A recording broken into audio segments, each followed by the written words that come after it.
Yep, and we'll see who's here. So we have Lynn, and Aunt Dorothy, and Dad, and Derek, and we're here to look at a photo album. Well, actually, more than photos that Aunt Dorothy's put together. We go back to Joseph Toyne, who was born in Lincolnshire in England, at a little place called Tattershall. And he was the youngest of, well, they had a whole bunch of children, as they did in those days. His mother was a Sarah Patchett, and his father was Richard Toyne. Richard was born in 1818, and Sarah around 1823. Richard was a cordwainer, which is not a occupation we know much about. Do you know what it is? No. I think it's a worker in leather. I meant to look it up in the dictionary again, but most of the people there in the village were agricultural laborers, because it's a big agricultural county. It's now we went over a few years ago, and it's mostly a grain growing. And then down in the area toward Boston, which isn't terribly far from Tattershall, it was all marshy ground some centuries ago. And at one time they brought over Dutch engineers and drained it and put in dikes and canals and pumps, just like Holland is, and reclaimed a lot of the land. And it's a great vegetable growing area. We saw fields of cabbages and cauliflowers and things like that. Which part of England is it in? It's Lincolnshire is about halfway up on the east side of England. Right. It's right on the North Sea, Right. just north of the Wash, I think. Yeah. Yeah, it's very quiet. Not an industrial part. So anyway, Richard and Sarah had a whole bunch of children, and named their first boy Richard, of course, which was usual in those days. Name the first boy after his father. And I looked over it and I thought, dear, this is Rebecca twice, but the first Rebecca died as a baby. And so often they did another baby born later, a girl, they would name her Rebecca, the same name.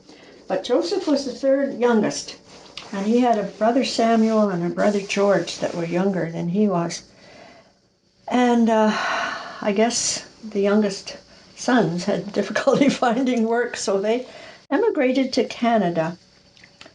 And Mother told me one time that she thought that three brothers came, Joseph and Samuel and George, but that Samuel went back to England again, because I don't have any record of him being in Canada.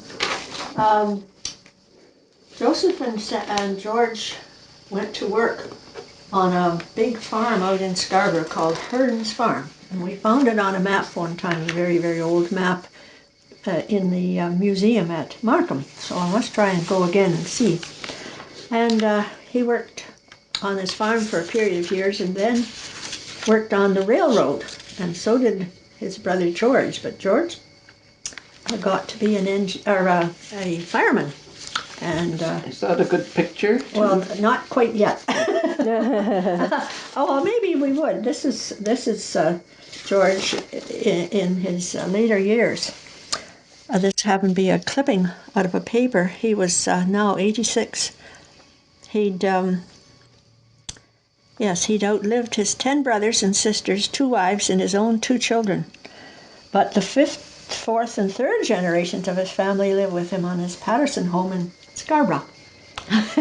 So he was a very nice man. And that's lovely. This is him. And no, but there's a Joseph. But Joseph was our grandfather. Yeah. He's the one this was a great uncle. So anyway, in due time, Joseph got a job on the railroad. And a lot of men worked on the railroads in that time. And he married our grandmother, whose name was Elizabeth Morrison. Now, she was of the Morrison family, and there was a great big lot of them. Do you remember her talking about her sisters? Not really. Not really? Well, she had a whole slew of sisters and two brothers, I think. They were mostly girls. Emily was the only one I remember. Oh, yeah. Emily was her youngest sister, and then she had a Mary, and then there were 2 girls, who died actually young, in their teens, I guess, and nobody knew for sure. Probably either typhoid or diphtheria, which were common. So they were married in 1888, and this is a copy of their marriage certificate, all written in beautiful. I have the original, but I got a copy made. Between Joseph Toyne of the village of York in the county of York, province of Ontario, Dominion of Canada, and Elizabeth Morrison of the township of York, and so on. And it's witnessed by Joseph Morrison, who was Grandma's brother, Jim, and her sister Charlotte, who must have had trouble with her pen. and then I don't know who William Shaw was. And then there was a Maggie Morrison. So there must have been another sister named Margaret, and so on. So rather interesting. I have the original one of their marriage certificate. And also have their children, of course, were Sarah, Annie, who was our grandmother, and they had another daughter named Grace, who died as a child, and I don't know when. I never knew just how old she was. She was a schoolgirl, but it was so painful for Mother to talk about it that I never asked her any questions, and I never heard Grandma talk about her at all. Mm. And then they had William George, who was 4 years younger than our mother, and then Fred was about 4 years younger again. Unfortunately, Fred was handicapped. Yeah. Aunt Em told me one time that he had 2 or 3 very, very serious illnesses as a child. Probably ran, high fevers as they did in those days, and maybe had some brain damage from that. I don't know. But anyway, he always lived at home. Couldn't, not trainable at school in the way they taught school then. But of course, Uncle Will was fine, and he, we won't go into his history. We know a little bit about it, but anyway, I have a picture of quite a few of the Toyne connection. They lived on Victoria Park Avenue in, just down the edge of Toronto. It's Scarborough on one side and Toronto on the other. And I thought you might like to put in a picture of, dear me, where is that one? That is so interesting. Dear me, I got these slightly out of order. Here it is. This was their golden wedding in 1938, which is really quite an event in those days to have a golden wedding. So here's Joseph and Elizabeth, or Lizzie as they all call her, our mother Sarah, their son William, Joseph's brother George, and his wife. And that's an interesting story, too. Here's the next Toyne, though. This is Bill Toyne. He remarked one day when I showed him the picture, that was probably the first day I ever had long pants to wear. Now, there's Uncle Fred. And now, this is Emily. That's Lizzie's younger sister. She was the youngest in the family, I think. And her daughter, Marguerite, and her daughter Noreen. And this was Uncle Will's wife, Nettie Toyne, and of course their son Bill. So that was the group, and I think I have, yes, here's the one that I thought was really something. This is a picture of them on their wedding day. Very formal. Of course, people had to sit because the cameras needed a long exposure. But that was really quite amazing because, they were working people. And look at the beautiful costume she has on with, looks like lovely feathers in her hat. And Joseph with his formal suit and a bowler hat, I guess it is. One of those, or Christie's, whichever one they called them. Mm-hmm. But so then this is on their golden wedding day, which is really quite amazing. He was always very, jovial man, I guess, friendly, good-natured, kind to everybody, and a hard worker. Lizzie looks a bit pensive. She didn't have an easy life. And you notice, if you look very carefully, she's wearing a cameo. I don't know where it came from or who gave it to her, but I have it now. Oh. Wear it on special occasions. Mother gave it to me. But she has a lovely bouquet of roses. So it was really special. They just had their little celebration at home. Unfortunately, where would you have been in night? Well, you were working. They had it on a weekday. You were working in the Goodyear. Oh, yeah. And Dad and I were home farming. Oh. So we didn't get in. Mother always was sorry we didn't get into to the celebration of the golden wedding. But it was just a modest affair at the house. So anyway, to go one generation farther back on the Morrison family, this was Lizzie's mother, Annie, whose name had been Patterson. And her father was James Patterson, and all I know about him was he came from Ireland. And she was born, I think, in 1832. There again, they didn't register births at that time, not unless they were in a parish register somewhere. But she was kind of an indomitable old lady, as you can see from this photograph. Very plain. You didn't have any curls in her hair. But she had a great big family, and oh my goodness. They lived in a log house on Dawes Road in East York. Right. And had a little farm. And James suffered terribly from arthritis and was half the time when he was confined just to the house, and she had to look after 12 children and the little farm they had, so she wasn't an indomitable old lady. Now the Toynes, when they were first married, they bought a house on Victoria Park. I don't know the number. It was just a small frame cottage, Mother called it, and they later bought a large 2-story brick house just at 531, and they lived there for the rest of their lives. And here's a picture of the family group. Here's Joseph and Lizzie, Fred, and William, and Sarah. And you notice the house is just plain across the front with no veranda. So I think that was around 1905. There again, didn't have any date on it, but I know the people. And then the next good picture I have of it is here. I guess this is a fairly big one, fairly plain, and the veranda is built on at the front. So that was quite a change. This is the Toyne children. Ooh, I love that picture. Isn't it that's Uncle That's Will. Really nice. Oh my! That's Uncle Will. He looks like a girl. Yeah.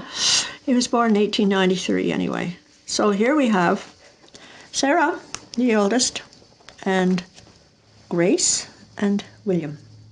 And Fred isn't on the scene yet. So that's rather a remarkable picture too. Grace was a particularly pretty little girl with lovely curly blonde hair, and poor Sarah was pretty plain, straight hair and not very nice looking, and she always felt, she felt I was rather disadvantaged, but of course Grace died, and it was too bad. It was really... How old was Grace when she died? We don't know. Nobody ever told me, and I have no record.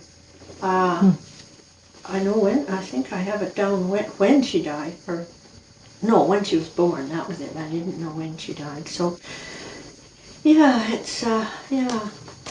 But these are just family pictures of, always in front of the house, of course. Here they are sitting on the front step, on the front porch. I remember that porch. It was really nice. Another picture of them is Fred and Joe and Lizzie and Grandma Morrison, they always called her. The same group over here. It looks might have been a Dominion Day or something, because there's a flag out. And Joseph and his brother George were great gardeners. I don't know. often wonder if they maybe worked on a big estate in England before they came out or something like that. Because they could just grow. They were just marvelous gardeners. And they owned a house, and then the 2 lots just south of them, which took out the corner of Victoria Park, and I think the little street there was called Lucy Avenue. And so he had the whole thing laid out in flower beds and shrubs. And, well, you can see, here they are, here's Lizzie and Joe, and just surrounded with flowers. Too bad we haven't got these in color. Fred's sitting out in his rocking chair. Another one on the south side of the house, just full of flowers. These were just neighbors. I put them in because I loved the way they were dressed. I thought I had another picture of showing the house in the background. Ah, yes, here we are. Well, this is a little farther on. This is when Jim was a baby. And here we have Grandma Morrison again, and Lizzie, and Fred in here, and Jim. And here's Jim. Of course, this is now Adamson, not Toyne.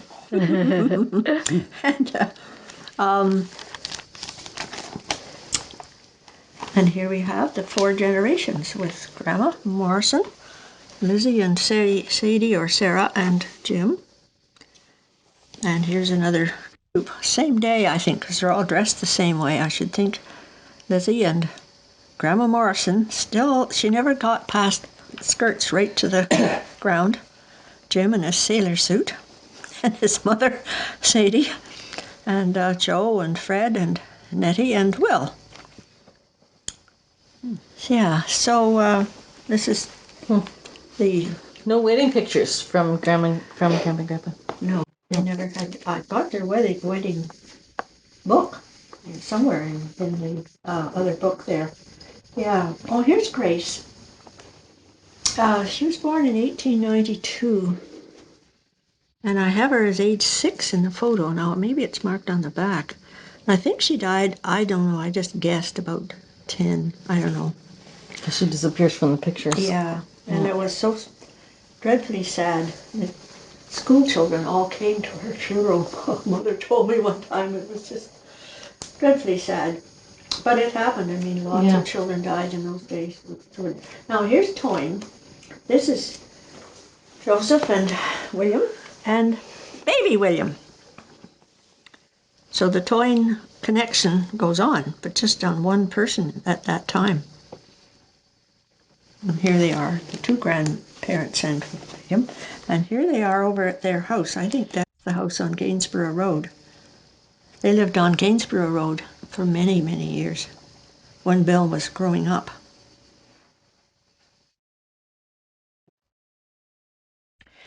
Now, it didn't sound like families, like when they emigrated, kept in touch with each other. And, you know, when they came out, a lot of these immigrants never saw their families again. You know, they never were able to travel back to England to see their mothers and fathers or other brothers and sisters. But she kept in touch with Rebecca. And that's a picture of Rebecca and her daughter. I just found it in the stuff. Very nice looking lady. Very pretty, really. And then Bill Toyne, I don't know where he found it, but in among some stuff he found a picture of Rebecca when she was older. Isn't she, sweetie? That's her husband, her husband, and they're married. His name was Martin, because that was her married name. Isn't she a sweetie? That's just lovely. Nice picture. Yeah. So I don't know where Bill got it, but he gave it to me to keep in the album anyway. It's his personality, because he has that nice, warm, smiling personality too. Yeah. And what about those 3 gals there? Who were they? Oh, which ones? Right there. This is Grandma. Lizzie's daughter. Well, you'd remember these 2, I'm sure. Emily, who married William Riseborough. And this is Noreen and Marguerite Riseborough. And I think this was the day of the golden wedding, wasn't it? Wasn't that the way they were dressed in that golden wedding picture? I think so. That's pretty nice picture. Up here. Yep, here we are. You see, here's Marguerite with the little bow. Oh yes, the sleeve, cute little sleeves, and yeah, they both worked in downtown Toronto, of course, and so they had after they left school, I guess they must have taken business courses, and they didn't get married. No, neither one are married, so there was no Riseboroughs going on from there. So that's pretty well the Toyne connection. There's a picture of the house as it is now.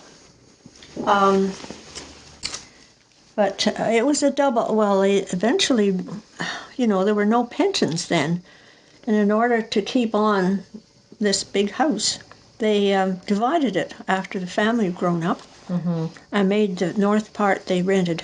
And now it must have been sold as two separate properties, because the south side, you can still the same, over the window and the brick and stuff, so I'm sure it's the right house. But the south side, they've replaced the front window with a different shape. And it looks as if they've infilled at the back. So I'd like to go around there someday. And then I can't remember when it was. That's on Dawes Road. No, this is Victoria Park. Okay. Yeah, it was Lizzie, the Morrison family lived on Dawes Road, but I'm sure it's long since gone. I remember just faintly going there once with my grandma Lizzie, and we walked over one time, and her brother Jim lived there with his wife and so on. But they did sell off the two lots that were next door where Grandpa had gardened, and there were two small houses built there. I can just faintly remember going one time and seeing that house, but boy, that's a pretty dim memory. But yes. But those were the days when people settled in a place and stayed there for the rest of their lives, Amazing. Yeah. So that's pretty well, I don't know if there's anything out of this. Oh yeah, this book, not more. It'd be nice to see the Adamson side too. Yeah, I've got more on them, actually. I haven't got them with me, but I can do that another time. Oh yeah, I should say Joe and Lizzie always belonged to church. They went to the Hope Methodist Church on Danforth Avenue, which is now United Church, of course, became United Church in 1925. They went there, that was where like Sadie and Ernest were married there, and they later went belonged to a Wanstead United Church, and I remember being there for the funeral services. Well, you were there too. It was farther east, not on the Danforth, but north of it, a few blocks, if I remember correctly. But yeah. Yes, Joe died in March of 1943. You were on your way overseas. Yeah. And I remember you phoned or something, and I told you. Yeah. I can't remember now. Phone from Dorval Airport. Whose obituary is that? Pardon me? Oh, this is Joseph Toyne. Now, it says in here that he was born and educated in Lincolnshire, and he came to Canada in 1883. But I'm not quite sure that date is right, because I tried to figure out how old he would have been in 1883. He was born in... Anyway, he was born in 1861, so if he came in 1883, he would have been 22. And George, who was quite a bit, would have only been 15, so I don't know whether they came over when he was quite that young or not. But then they were married in what year? Oh, 1888. That's right, so that was only 5 years later. Mm-hmm. Well, maybe it would be right. A few years to get settled and meet people. Yeah, didn't have any money. But anyway, yes, it mentions he was a member of Wanstead United Church, the Wanstead Brotherhood, and Cambridge Lodge Sons of England. I remember them talking about that. The Sons of England. Mm-hmm. And benevolent society, probably. And His lodge presented him with a 50-year membership jewel 2 years ago, and surviving are his wife, Elizabeth Toyne, a daughter, Mrs. E. Adamson of Hampton, 2 sons, William G. and Frederick, and a brother George, all of Toronto. So anyway, yeah, the thing about his brother George was sort of interesting. I think you got that though, didn't you? Yeah. Yep. Yeah, he was. He died suddenly in 1955. He was 88. He was a member of the Sons of England, Cambridge Lodge. His first wife was. He married a. Oh, dear me, if I can remember correctly, a sister of Lizzie's. Her name was Mary. She had been married to George. Oh dear, something. I have it written down too somewhere. And he was killed on the railroad, which happened to an awful lot of men. There were a lot of very terrible accidents on the railroads, you know. And, it doesn't matter. So, anyway, in those days, there were no apartments, and young single people boarded with somebody, and Uncle George boarded with Lizzie and Joe. And of course, he met the sister, and they got married, and they had one daughter named Ella, I think. And Ella got married and had some children, but she died fairly young. But, oh yes, his only daughter, Ella May Waite, died several years ago, but her daughter, Doris, lives with him, as does her son and his son. So that's where all these generations come from. Yeah. But he was a really nice man, and I don't know why it was. I wrote to him once or twice because we had just got married, and I was already having all these babies, and I didn't have much time. But I wrote to him, and he wrote me back the nicest letter in 1951. And I've never known how much education George and Joe would have had. You know, they never mentioned that kind of thing, and you didn't know to ask when you were young. But they must have had a fair amount, because he writes a really quite good letter. And Joe was very fond of music, and he must have taken some music lessons at some juncture, because they had a piano in the house, which is the one we eventually got, and which I gave to Diane.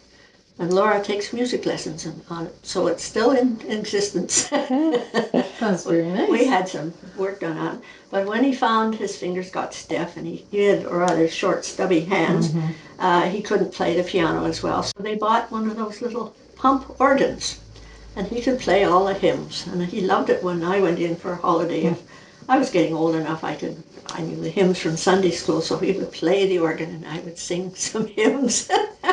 And he just loved that kind of thing. And so they were staunch church members. And Lizzie was a member of the WA, which was the Women's Association.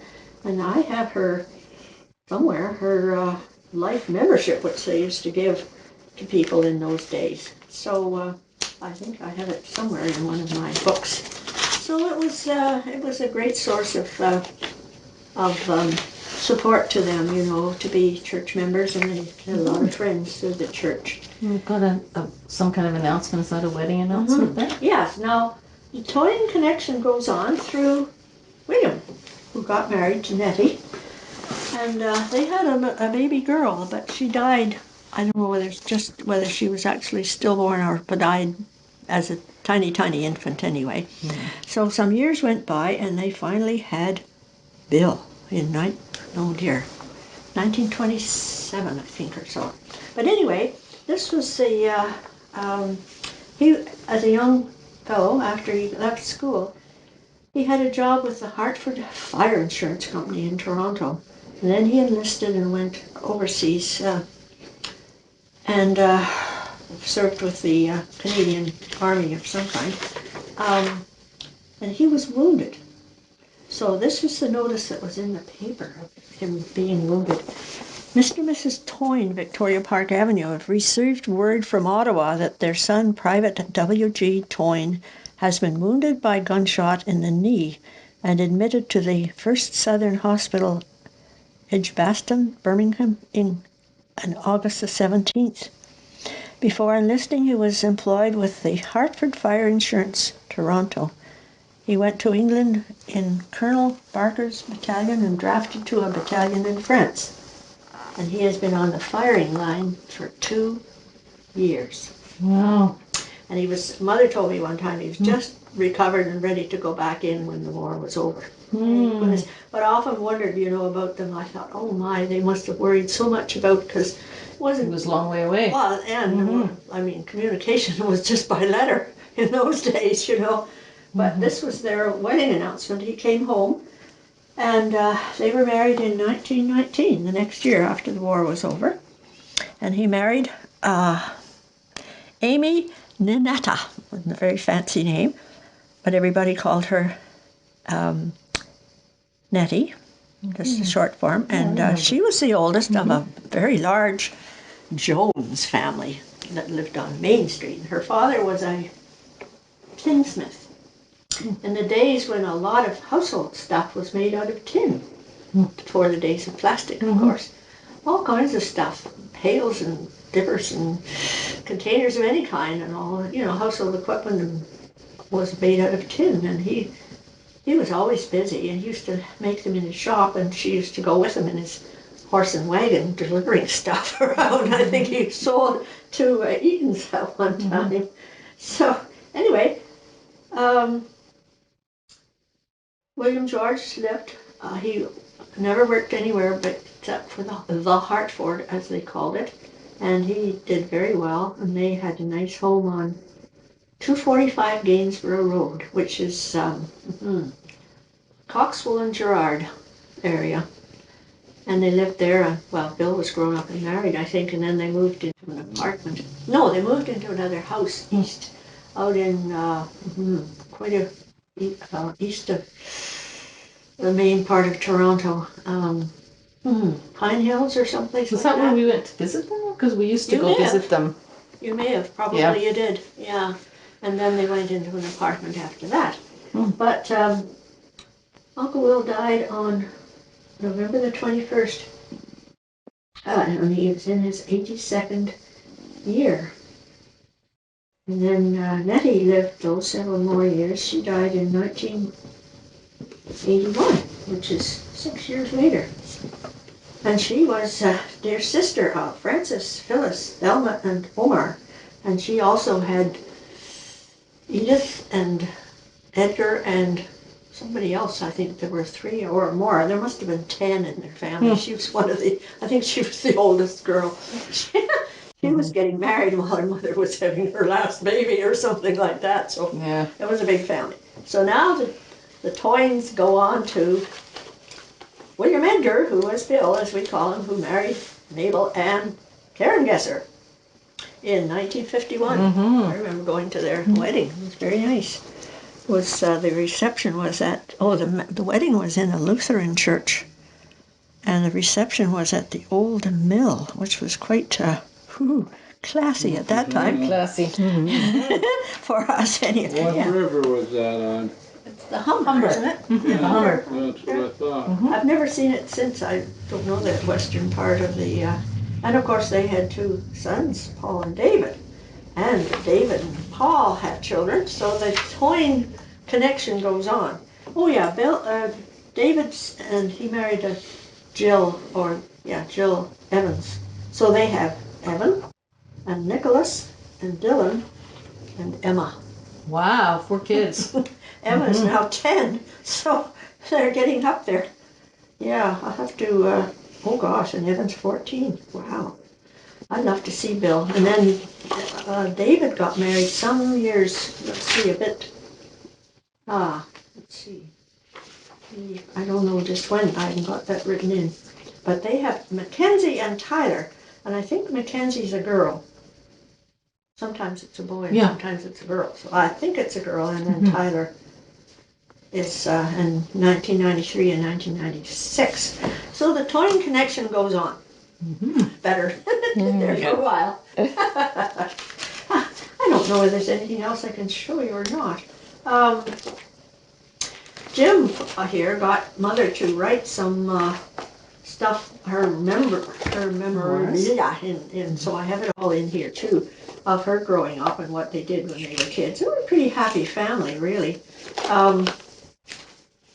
They were quite, she said they had a lot of fun. They used to tease their father because he was a jolly old man. When they hung up their stockings for Christmas, he always hung his up too. But all he got in it was a piece of coal. That was, of course, they were having coal fires, you know. Right. And that was the family joke that all he got was the Lump of coal. lump of coal. Yeah, that's right. So let's see. This is no, this is just the notes at the back. That's very impressive, Dorothy. You've Well, done so much work there. You know, I'm not as well organized as I probably should be.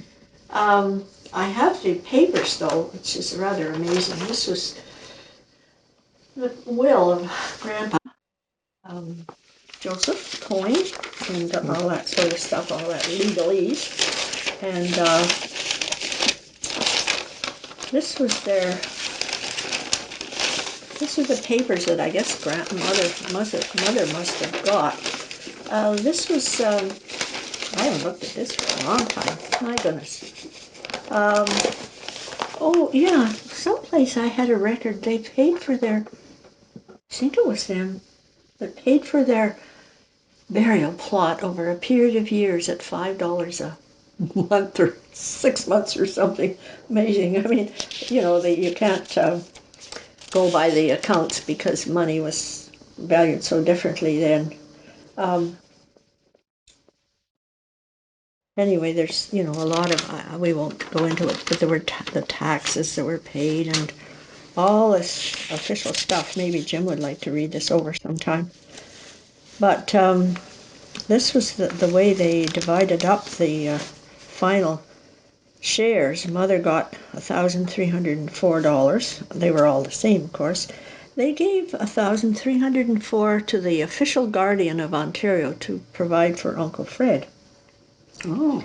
And the man, Uncle Will, looked after all this, of course, and the man, the government hasn't said, you know, he said, this is remarkable. Even so many people wouldn't just turn him over to public support and never provide any money, but they did. And they'd use it as long as it would last. And then Uncle Will got the same amount for his share, plus the administrator of the estate of Elizabeth Toyne, deceased, which was $304. So it's sort of interesting to see how legally it was all done. And what else do I have in here? And I didn't look at these things. I had it all out and looked over it all. But, oh, this is, adjustments of sale.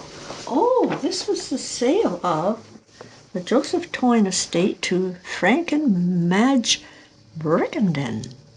The purchase price was $5,600 for this big brick house on Victoria Park. Of course, this was 1948, just before the whole thing's. Just before you bought this place. The real estate agent's commission was $196. You know, the solicitor's fee was $83, and so on. And oh my goodness, yeah, isn't that amazing? But it was all done very, very legally. Uncle Will Toyne, of course, looked after it because, and he was a businessman. So, oh yeah, here it is. This was the Park Development Company, Joseph Toyne, Elizabeth Toyne of 531 Victoria Park. And this was the papers for an application for property in Scarborough Lawn Cemetery. And they made the agreement in January of 1927. Well, we bought our burial plot in Bowmanville, $115, which was a lot of money then. Yeah. And so this was the way they paid for it. By gosh, it was once a year. they put a down payment of $10 on it, and then they paid $5 and something else, a little bit, and something a little bit extra. If they had some extra, there was 15 one time. And the same person signed it all. So they must have, and oh yes, there was some applied interest in the balance on, and it doesn't say exactly when they wrote it off. Well, imagine that they're $10 for upkeep. I don't know whether Grooming. that was perpetual care type of thing there. Oh, you'd have to read the agreement. It would tell you there, but I'm not going to get through it now. But like ours in Bowmanville was, you paid so much for it, and then you paid for what they call perpetual care. Well, whether that applied to this one, I'd have to go through all the things. Yes. Yeah, the sum of $10 upon signing of this agreement and the balance in 22 equal monthly installments commencing on the 21st of February in 1927. So they paid it off at $10 a year. Ooh, but then they didn't have any pensions. I don't know how they managed. Mainly because they lived so very carefully, I guess. Now this one,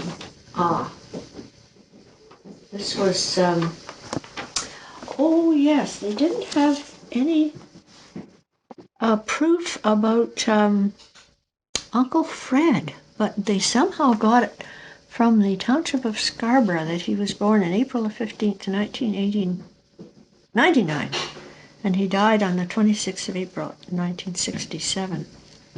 Yeah. Oh, this is the last letter. Mother and her mother, Lizzie and Sadie, kept in touch with letters. They wrote to each other pretty well every week. And in those days, you could, you posted a letter one day at our mailbox in the country, and Grandma would get it the next day because they went in on the trains, and they were sorted on trains. But this was written in January the 22nd, 1947. And that was not long before she fell. And then she died. Not too long later. Yeah. But anyway, she tells quite a long letter. So there again, I don't know what education she would have had growing up on Dawes Road in the log house. Yeah. You know, there was a Pioneer Cemetery across at an Anglican church that was on Dawes Road, not far from where they lived. And I often thought I don't know whether it's even still there, because I don't know the burial place of a lot of that family. Grandma, Morrison as we called her, Annie, she was buried in St. John's Norway Cemetery, but I don't know about any of the rest. So anyway, that's sort of a brief history of the Adamson, or the Toyne connection. Yes, that's great. Okay, Now, yeah. interesting to me, we went over and we visited Tattershall. Couldn't find any, well, I mean, I have no recollection, I have no idea where he would have lived, probably all gone by now anyway, but he mentioned, I remember him saying that he went with, I guess, with his brothers, and they went down and played by the canal, and they weren't supposed to, go near it, and he fell in and got his boots wet, and he was afraid to go home. Yeah. But he never mentioned, and I often wonder how they traveled to Canada by steamship, I presume, in in the 1880s, so it would have been a steamship. And how they got, because he said they walked from Toronto out to this farm in Scarborough, where he and George worked, and I presume their brother Sam too. He must have gone back to England, because I know he didn't stay in Canada. But it was sort of interesting to imagine those days, and it's not so fearfully long ago in a way, not as history goes, but it was the, similar history to many people who emigrated out like that. Mm-hmm. Yeah, but I had a vague memory of Grandpa Toyne playing the organ at the church. Oh yes, I remember. Yes. Yeah. They had a men's group, and I remember us being in there one time, and you went to the church with Grandpa in the afternoon, and he played the organ for the men to sing some hymns. Oh. I guess. Grandpa Yeah. played the organ. Toyne, our grandfather. Oh, Yeah. okay. Oh, the Adamson, there's a big long history there. I No, tell that's Yeah, right. can get you started on another day. you. Another day for them. Yeah. Yeah, I had some history done in Scotland for them, and really interesting history on the Hamilton side, and goes into our grandmother was Bertha Hamilton Adamson, Bertha Drexler Adamson, actually, wasn't she? They always loved to get that German name Drexler in there, and her father, I presume it was because he married a Drexler girl Carolyn from Dessau in Germany near Leipzig. And my guess is that he went to Leipzig to study music because Leipzig was a center in Germany of, music at that time, and met this girl and married. So, Mm. and then there was an Aunt Bertha one time, and I never could figure out who this Aunt Bertha was. But we looked up in one of the records. We went to the registry house in Edinburgh, and I got into some of it. If you knew like a date of a death or something, they'd look it up in their books. You didn't look them up yourself because there were men there. It was really interesting. It was like a big library, and you went in and you registered and left your parcels. You weren't allowed to take anything with you. And I said what I'd done. Well, the first time we went, this lady brought me out a bunch of books, but I just didn't have time to go through all this stuff. And I showed her what I knew about our great-grandfather James, no, our grandfather. And his father had been a minister in the Church of Scotland. And she said, oh, yes, oh, of course. And off she went and brought some more books and looked up. She said at one time, all the history, the family history of all these people who had been ministers in the Church of Scotland were all all gathered together and published in these books. And we looked it up, and here, sure enough, there was our grandfather, the oldest son of this another James Adamson, and he was a minister in Scotland for all his public life. And then I thought, well, I think we must have gone back a second time because I wondered. I thought, well, maybe we could find out who this Aunt Bertha was. I knew her somehow from some of the stuff I found. I knew her date of death or something, and we looked it up, and sure enough, she was a Drexler.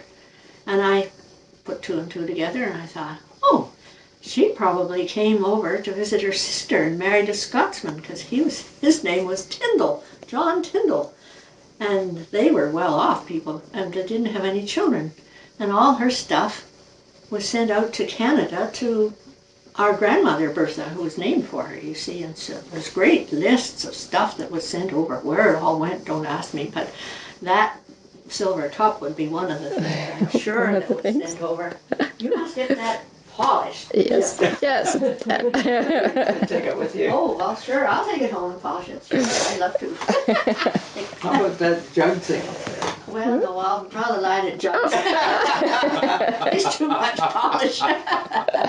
But anyway, it's so interesting to do See where she gets it, Jim. She's always telling me what to do. It makes a lot of effect too, doesn't it? Oh, sure. Wow, I mean, I'm getting older, and besides that, my hearing aids don't always work. But anyway, so we went to Scotland. I guess it was the last time we went just on our own, and we stayed in Edinburgh a little extra time. And I knew the address of where our grandmother Bertha had been born on something India Street. So we set out, well, I got a good map and we set out to explore. It was really warm. You know, you think of Scotland being cold all the time, and it was a really warm day, and we tramped and tramped. We found it. Yeah. Yeah, and in the new town, as they call it, was new Yeah. 200 years I think we went ago. up a little alleyway, didn't we? No, not that one. But there were some workmen working on the street just in front of the house, and I thought, I don't want those guys. They were, you know, very sleazy looking guys, and one just had sort of an undershirt on. I don't know. So we waited around and waited around. Finally, they moved off, and I got a picture of the house. I don't know whether you haven't been in Edinburgh, but these tall 3-story gray stone, steep roof, and it was just one of those. It was like a row house sort of thing. That's the way they were built. I don't know about. This is sort of mysterious. Why she married James Adamson, who was a different sort of person altogether. I don't know. Because the whole Hamiltons, they were all musical. Her father was an organist and piano teacher and the whole business, and they had Carl, who became a violinist or cellist, whichever, and there was Bertha, and she had 3 younger sisters. Agnes was the youngest, or no, there was Amy and Agnes and another one. I can't remember. So, you remember Agnes. You went over to see her and visit her during the war. You mentioned her a lot in those pictures, or those letters I've been reading from overseas. You even sent her a parcel. Impressive. Yeah. To visit her. Mm-hmm. Sure. So, that was a whole interesting connection. But Bertha and James were married in, I can't remember what year it was. Anyway, and they came directly to Canada and promptly had 6 children in 10 years. I didn't feel so bad. She was a professional musician while she was having the 6 children. Well, I imagine she took time off. Yes, they did. Yeah. She had often had help in the house. Oh, yeah, she would have had to. But like our grandfather, he was sort of a shadowy figure. He was never in any of the, like I've got quite a few just snapshots and stuff of the, but he seemed to travel. He worked for, what would it be? An investment company of some kind. And I think he worked with people emigrating from and bringing their worldly goods over from Scotland, I guess. It sounded like it was an obituary. I must read it again. So he was often working in Montreal or Cornwall, where I guess they had maybe offices where they brought in people's investments, and it was like a what do they call it? It was an investment company or A broker of something. something of that kind anyway. So he never was home very much, and he died, well, he was in his 60s. But anyway, there was one funny story. This doesn't belong to the Toyne Morrison, but anyway, Bertha, of course, had the full care of these 6 children, and they never seemed to buy houses much. I guess people rented more. And then they were in this rental house, a big place, sort of in a big garden or something, a little bit remote. And she was a bit nervous, so he left her a revolver. So she had the revolver on her bedside table, I guess. So anyway, she woke up one night and she could hear these footsteps outside and crunched on the driveway. And she thought, oh my, what is going on? Of course, anybody who's going to be a robber wouldn't make any noise, but I mean, she was pretty nervous, so she looked out and she thought she saw something moving, so she fired off the gun. And there was a hasty retreat. And they found it in the morning, it was the neighbor's cow. She didn't hit the cow. No. Thank goodness. But anyway, that was one of the few stories I ever can remember about, well, you were with the Adamsons more than I was. So. It never told me They anything. didn't tell you these interesting stories. No. And we used to go visit them on a street in Toronto there. Yes, 74 Walker. That would be it. That was an interesting house, too. Mm-hmm. It had been a sculptor studio. Mm-hmm. And the sculptor was, oh dear, what was his name? Allward.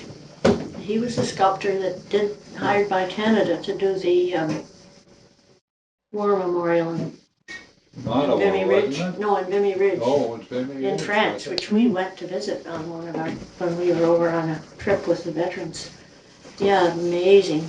And so anyway, they bought this, and I guess you should have known. Did they build the extra on where the bedrooms and stuff were at the back? Oh, well, dear me. Keep track of any of that. Interesting detail. But I have I an just idea. knew they had this fancy car. You remember that car? Gosh. Big front of it. Oh, Used to drive out their place. Yeah. I know Lina was the driver. I don't think Yeah. Elsie ever drove, did she? No, I don't Elsie think didn't Elsie drive. drove. No. But they were interesting people, I can tell you. Remember that house? Called it Durand or something. Oh, yes, there was a Durand, wasn't there? Yeah, there's Durant, yeah, Uncle Something Will, he Durant. drive, Durant with a T. Durant. yeah, Durant. It was Uncle just Will, the he guys drove talking a about Durant. He noticed the cars. Yeah, Dorothy noticed the house. I Exactly. think, I don't think I got some nice pictures of the house, yeah. it too. started in the 40s again, I think it died out in the 30s. Could well be. I know it's an Yeah. old car. Yeah, Well, I remember Lina coming out, but it wasn't that kind of car. She came out, used to come to the farm occasionally, and I can't remember what. Well, on the final car they gave to Dad, and it was a Plymouth or something, 1936 or something like that. But terrible cars to start. Of course, Dad didn't drive it enough, sat in the barn. Yeah. He drove it once a week. Yeah. Anyway, Yeah, okay. Well, good story. well, if I can, Well done. we'll have to So, do the Adamson part side of it. another time.